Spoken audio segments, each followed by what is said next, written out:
Ito yung karugtong ng basurero. Ito, panoorin natin ha. Kasi may nabasa akong comment dyan na pinagmamalaki ko pa daw, masaya pa daw ako sa pinagagawa ko. O ito po, para malinawan ka, panoorin po natin yung karugtong.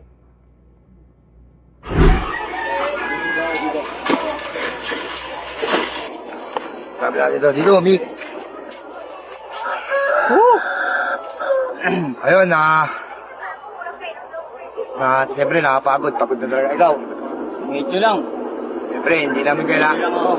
Kaya ako hindi ako pwedeng mapagod. Pamilyado ako. Tapos nag-uho pa kami ng bahay.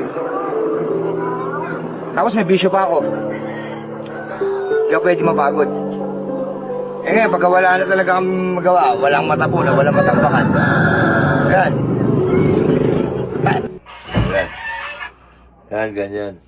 Yun, sinasabi ko nga na hindi ako pwedeng mapagod kasi pamilyado ako. Pinagmamalaki ko pala yung ginagawa ko, yung comment na to.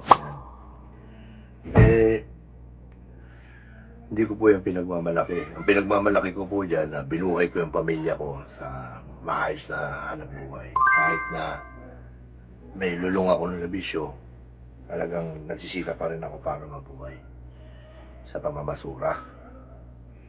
Well, sa awa ng Diyos, nakaano na kami. Tsaka hindi naman yun sa pagmamalaki, di. Oo.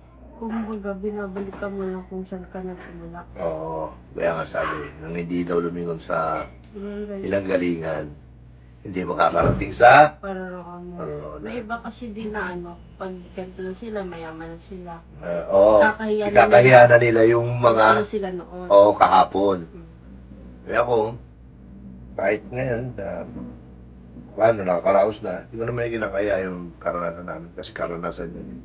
Minsan yung naisip ko, nung nasa panahon pa ako nung pamamasura, alam nyo lang, 3 sako yung buhat ko ng basura. Kasi ang layo na tatapunan ko. Ang layo, naglalakad na ako. Sumiyak ako kung sinasabi ko. Lord, binuhay niyo ba ako sa mundo para mahirapan lang? Iyak ako nang iyak.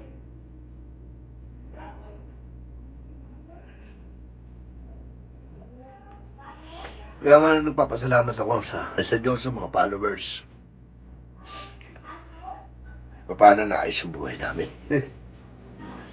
Tsaka kung may pagmamalaki man po namin yun, sinasabi na nag-comment din na pinagmamalaki pa. Hindi namin pinagmamalaki yung pagiging basurero o basurera. Ang pinagmamalaki po namin doon, yung nalagpasan namin yung sitwasyon ko. Sa kamarangal na hanap buhay ko, mga basura. Wala po tayong tinasapakan. At higit sa lahat, nakakalinis pa tayo ng kapaligiran.